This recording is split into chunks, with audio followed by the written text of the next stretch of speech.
pertengahan Desember gue itu kan dipanggil lagi ke Polres Jaksel. Jadi dia bilang katanya Laura itu udah tersangka. Itu bener. Gue tanda tangan berkas juga sebagai saksi. Terus mau dibilang katanya ibu biadab apa segala macem. Si Niki ini tetap membiarkan anak ini gimana caranya supaya tetap di safe house. Biar gak ditahan. Kita kembali dalam membahas kasusnya Loli, di mana pemberitaan yang kita ketahui bahwa Nikita Mirzani menyatakan Loli sudah ditetapkan sebagai tersangka. Tentunya ini membuat kita kaget ya, karena Nikita Mirzani sebagai orang tua Loli, sebagai wali Loli, sudah melaporkan Fadil terkait dari kasus kasus hubungan badan anak di bawah umur. Nah, tentunya yang kita pikir bahwa Loli ini sebagai korban dari perbuatan Fadil. Hanya saja yang kita ketahui bahwa saat penjemputan Loli yang dilakukan oleh ibunya, Loli ini memberontak dan masih menghubungi Fadil. Berarti sekalipun Nikita Mirzani sebagai wali dari Loli, tapi si Loli ini masih berpihak kepada Fadil hingga saat ini. Nah, mari kita prediksi di sini mengapa Loli ditetapkan sebagai tersangka. Apakah ini ada kaitannya dia yang melakukan tindakan aborsi itu? Apakah karena itu maksudnya?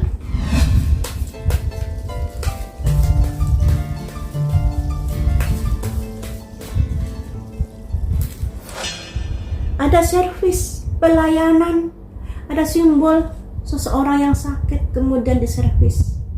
Ya, memang ada kaitannya dengan perbuatan aborsi. Loli ditetapkan sebagai tersangka, sedangkan Fadil masih melenggang bebas. Yang menjadi saya jadi berpikir, apakah Loli ini membela Fadil kemudian dia menyalahkan dirinya sendiri, misalnya dia mengakui bahwa aborsi itu karena keinginannya, tidak ada keinginan dari Fadil. Apakah karena itu? Impatience. Ada ketidaksabaran di sini dikarenakan Loli masih berpihak kepada Fadil, sedangkan ibunya sudah melakukan pelaporan dan penjemputan paksa di sini juga tentunya ada kaitannya dengan masa lalu Loli dengan ibunya yang sudah rame-rame tersebut. Ini membuat Loli tidak sabar. Loli kecewa kepada ibunya. Selanjutnya, apakah karena kamu ingin membela Fadil, kemudian kamu menyalahkan dirimu atau menanggung semua kejadian ini seakan-akan kamu yang berinisiatif, tidak ada pihak dari Fadil yang menyuruhmu? Apakah begitu? Enlightenment, pencerahan. Ada kaitannya dengan itu juga. Seorang anak bertanya pada orang dewasa. Nah, orang dewasa ini adalah seseorang yang ingin mencerahkan. Jadi Loli ini ingin agar nasib Fadil tidak sampai masuk penjara, tidak sampai sebagai tersangka di kasus ini. Makanya dia melakukan kayak semuanya salah saya, semuanya inisiatif saya dan lain sebagainya. Jadi lebih karena dia ingin membela Fadil, dia ingin Fadil tetap baik-baik saja. Tapi ya semuanya itu juga tergantung dari bukti forensik. Hanya saja kasus ini setelah 5 bulan berjalan tidak kelar-kelar. Sedangkan kasusnya Agus Buntung di Bali aja sudah ada penetapan ya, langsung tek begitu. Nah, ini kasus kenapa sampai lelet seperti begini, sampai melebar kemana-kemana, sampai akhirnya Loli kabur dari rumah aman. Yang namanya rumah aman harusnya safety. Ya. Tapi nyatanya anak ini bisa kabur dengan segala tipu dayanya. Waduh, semudah itukah kelonggaran yang diberikan rumah aman kepada Loli? Ini yang menjadi tanda tanya, tanda kutip. Kenapa ada keteledoran di sini? Kesengajaan atau teledor? Nah, itu yang perlu didalam. Bukan Loli membela Fadil hingga Fadil tidak terjerat hukum di sini. Dari prediksi saya yang dulu, memang bukti-bukti yang untuk Fadil masih kurang kuat. Tapi pada akhirnya Fadil bisa ditetapkan sebagai tersangka. Dari prediksi saya yang dulu dulu seperti itu. Tapi entah ini nanti hasilnya bagaimana ya.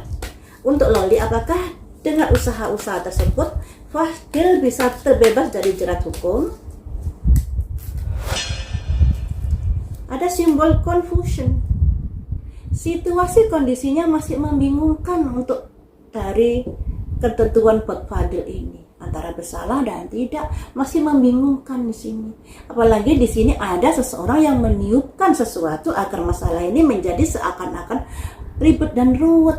Hingga pada akhirnya 5 bulan masalah ini tidak kelar-kelar. Karena ini tadi ada seseorang di belakang yang meniupkan sesuatu yang membuat masalah ini menjadi confusion, menjadi membingungkan.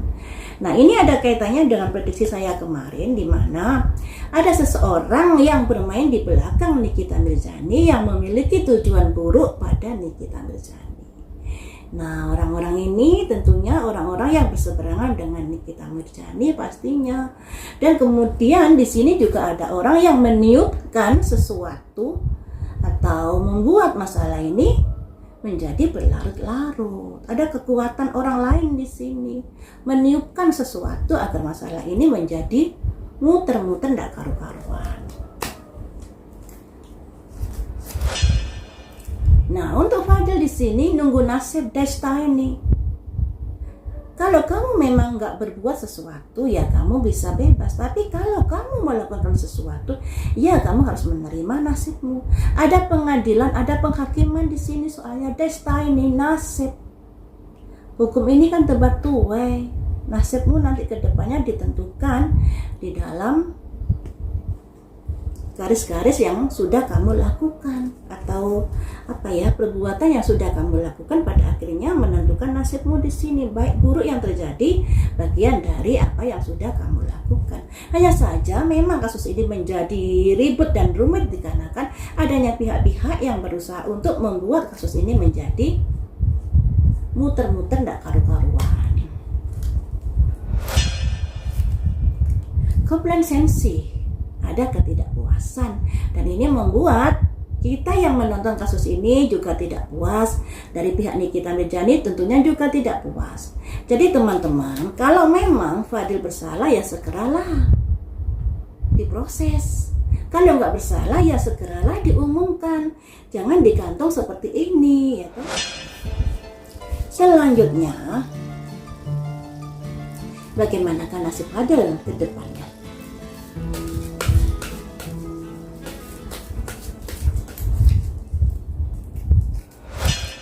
Ada insting serigala. Insting itu naluri. Nah, instingmu mengarah kemana? Penonton ini mengarah kemana? Apakah Fadil bersalah atau tidak di sini? Nah, insting naluri. Prayer, doa. Balance. Nah, pada akhirnya kasus ini nanti ada kemungkinan sampai di persidangan juga. Ada simbol balance tapi masih berproses di sini, nggak ujuk-ujuk dan lain sebagainya. Jadi begini ya teman-teman. Untuk Loli, kenapa Loli ditetapkan sebagai tersangka? Tapi dari kartu ini memang ada seseorang yang sakit yang kemudian ada pelayanan. Nah, saya mengartikan ini simbol Loli saat dia melakukan aborsi, dilayani dan lain sebagainya. Tentunya pelayanan ini kan ada seorang dokter ya yang melayani, yang bantu dan lain sebagainya, entah dokter, entah dukun dan lain sebagainya yang membantu untuk melayani Loli menggugurkan kandungannya. Nah, tentunya di sini orang ini kan bisa diciduk juga, bisa dimintai keterangan kalau memang Loli melakukan aborsi. Tapi ketika Loli ditetapkan sebagai tersangka sesuai dengan keterangan Nikita Mirzani, ada unsur dari perbuatan aborsi juga di sini. Ada orang sakit yang dilayani simbolnya. Kemudian, karena dilaporkan Nikita Mirzani, di sini Loli menjadi tidak sabar.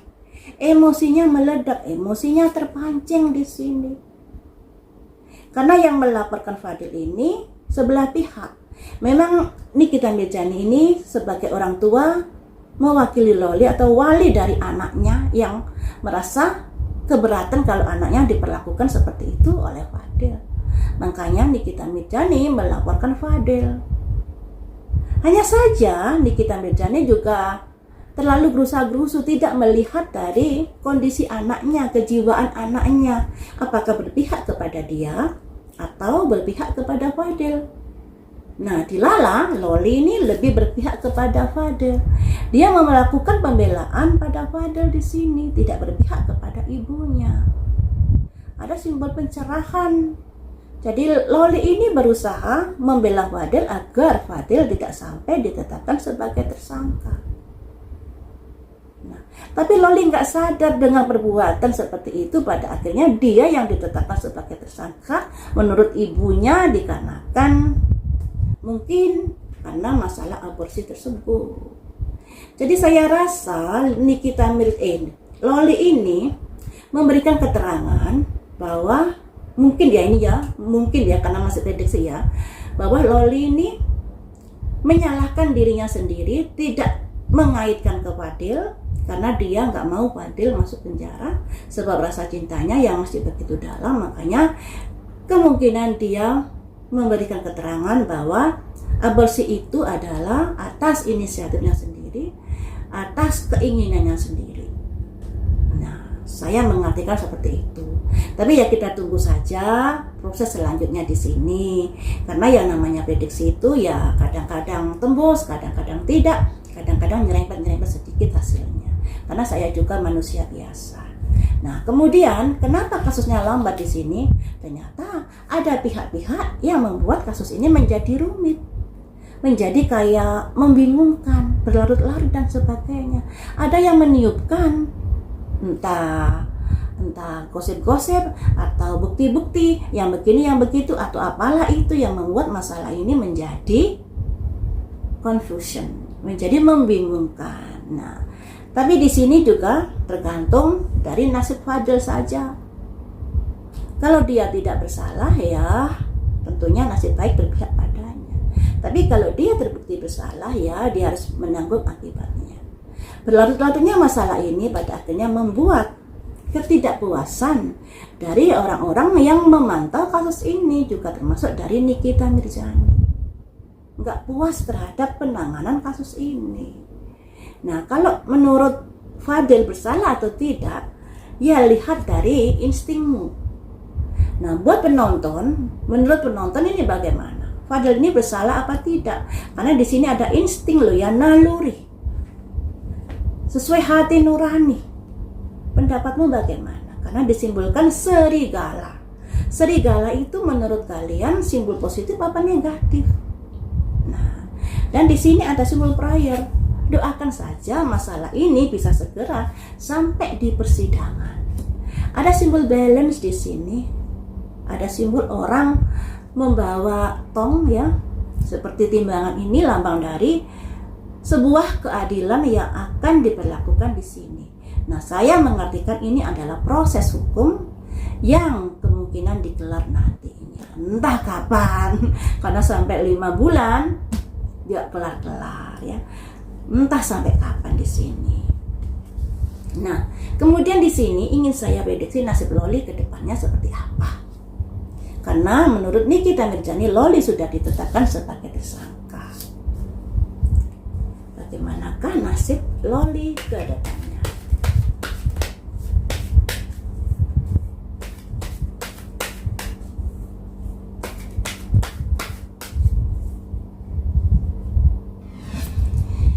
Ada 5 cangkir.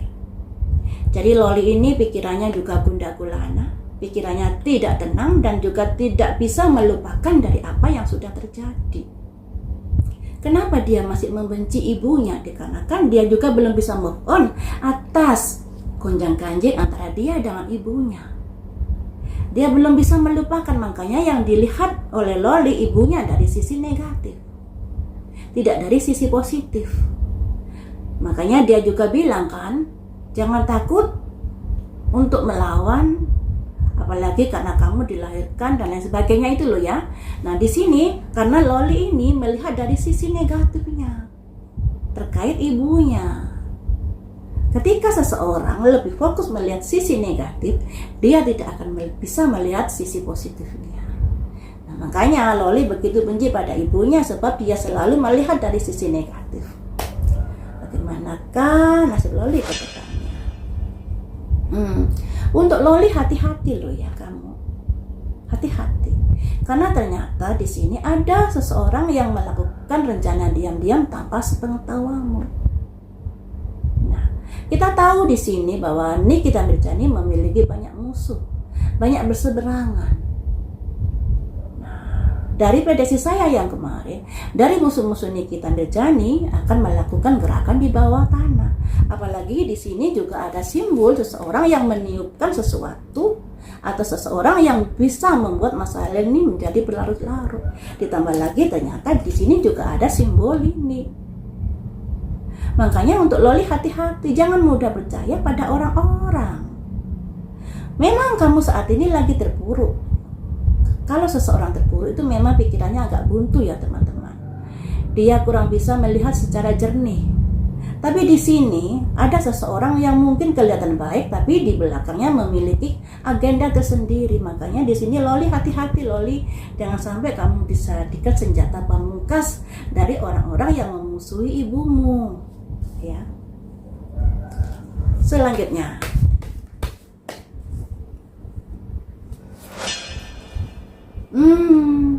ada simbol wanita mapan dan kaya raya. Simbol dari Nikita Mirzani keluar.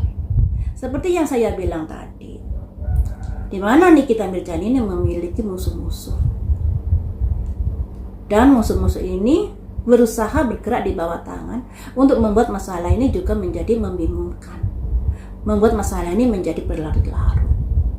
Nah, makanya di sini untuk Loli harus hati-hati. Untuk Nikita Mirzani juga jangan gampang terpancing emosinya. Karena sebenarnya Loli dan Nikita Mirzani ini juga sama-sama gampang tantrum, gampang marah-marah. Sebuah masalah tidak bisa diselesaikan dengan marah-marah. Ya, jadi untuk Nikita Mirzani harus lebih sabar menghadapi Loli. Menghadapi anak ABG itu memang sangat-sangat mengkhawatirkan. Jiwa pemberontakannya luar biasa. Gak mau dikekang, mintanya ini dan itu. Tapi kalau ada apa-apa, larinya nanti ke orang tua lagi. Biasanya kan seperti itu. Nah makanya Nikita Mirzani juga harus sabar-sabar untuk menghadapi Loli. Memang kamu tersakiti karena sifat Loli yang seperti itu. Kamu sudah dikata-katain. Tapi sadarlah di sini bagaimanapun Loli ini adalah tanggung jawabmu. Loli terlahir di rahimmu karena Tuhan mempercayakan tumbuh kembang Loli ini kepadamu. Apapun yang terjadi tentunya itu merupakan tugasmu. Seperti seseorang yang terlahir itu tidak ada yang namanya kebetulan. Kenapa seseorang itu terlahir di negara ini, terlahir di keluarga yang seperti ini, dan lain sebagainya. Itu merupakan hak Tuhan dalam menentukan nasib seseorang. Ada kaitannya dengan karma kehidupan di masa lalu. Nah, entah karma apa yang sudah terjadi pada Loli dan Nikita Mirzani di kehidupan yang lalu sebelum reinkarnasi. Mereka sampai dipertemukan dalam satu keluarga, itu juga karena kaitannya dengan karma baik dan karma buruk di kehidupan yang masa lalu. Nah, ketika kita menyadari hal ini, seberat apapun itu akan dituntaskan, akan berusaha diselesaikan, tidak berusaha menghindar. Karena teman-teman, kalau ada kaitannya dengan sebuah hubungan karma, kalau tidak diselesaikan, dituntaskan di kehidupan saat ini, akan muncul lagi di kehidupan yang akan datang loh.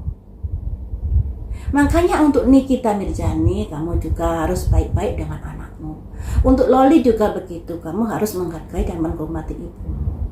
Bayarlah karma burukmu di kehidupan saat ini dengan legowo menerima peristiwa kejadian yang mungkin sangat melukai hati masing-masing orang ini ya.